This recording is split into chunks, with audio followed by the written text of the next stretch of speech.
For this week's Pro-Life Focus, I traveled to my home state of Florida to witness a special event that highlighted the importance of youth in the pro-life movement and going to the heart of where women are most in need.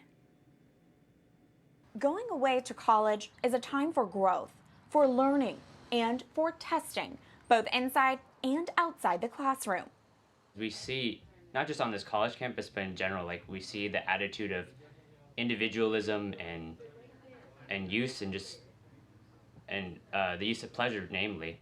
Here in Gainesville, Florida, students at the University of Florida give me a glimpse into the campus life today. The culture's kind of scary on UF campus. The culture is very tough to live in. It's definitely a culture of surviving and not thriving. The college town that's home to the UF Gators boasts more than 50,000 students, 60+ fraternities and sororities, and some other numbers they might not be as proud of. When you look at the state of Florida itself, where's the highest abortion rate happening? And people would think Miami or Tampa or Orlando. It's not. The number one county in the state of Florida for abortion ratio is Leon County, which is Tallahassee, which is Florida State. The second highest county is Alachua County, which is Gainesville, and the University of Florida. So in almost every state, but Florida certainly, you can follow these numbers by university campuses.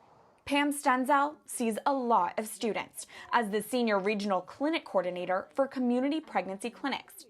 The free pregnancy clinic here, offering STI testing, abortion pill rescue, among other services, sits right across the street from UF's campus on University Avenue. It's conveniently squeezed in between a Catholic church and a fraternity house. This clinic's location is no coincidence. We are right in between not just the church and fraternities, but what's referred to as Midtown, which is the go-to place for undergraduate students to lose their faculties. Off campus is where the rowdiest reptiles, as they say at UF, are to be found. Being a college town stomping ground is what made Gainesville's community pregnancy clinic the perfect place for a pro-life milestone in the Sunshine State.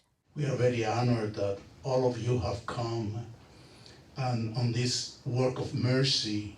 Bishop Felipe Estevez of St. Augustine travels to the clinic this mid-October morning to bless what is the 100th ultrasound donated by the Knights of Columbus Ultrasound Initiative in the state of Florida. Florida is the first state to reach that 100 landmark.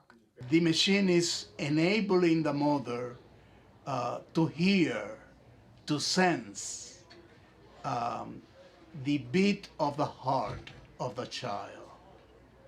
And what a difference that makes. The ultrasound blessing event, originally scheduled for May but delayed due to COVID, became a scaled-down October celebration. While the crowd size had to shrink, its significance did not. Bishop Estevez, blessing the halls with his holy water, followed by Mass, understands why the ultrasound has seen and unseen consequences for this Florida town. It's a huge university, more than 50,000 students. Imagine the faculty. This is a town, a university town, Gainesville, and to be at the heart of the university is placed where it needs to be placed. Event guests ranging from students to state senators share and what is some joyful news this 2020 year. It's incredible, and it shows the work and the dedication and people willing to take time and give their money and talents. And I didn't even know this until recently, that we're third in the nation on abortion. So I think having that in Florida is much needed. And again, it's just it's a medical tool device to show patients, what's going on. People who come in might not have the answers because they're not aware of their choices and the information hasn't been given to them. And I feel like this is the perfect place to learn that information and kind of be filled with a peace. Peter Wen, a UF student, is Grand Knight of the Knights of Columbus Council 13900, based here at the University of Florida. It's the council responsible for this new ultrasound. This is the 100th ultrasound in the state of Florida.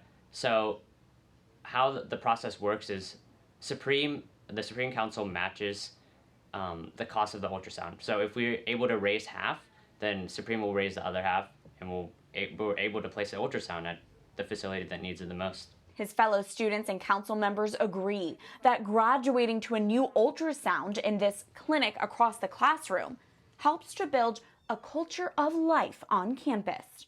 This enables us to be much more active in our outreach, because instead of just telling people like, hey, here's the truth about life, it's, hey, here's the truth about life, and here's a place where we can direct you. Here's resources. Here's something more than just a conversation.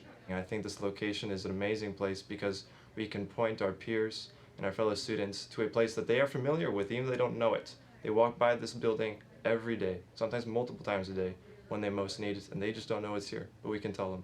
Ultrasound technology gives mothers a peek beyond what the eye can see, and this ultrasound will have an impact on students beyond just their college years.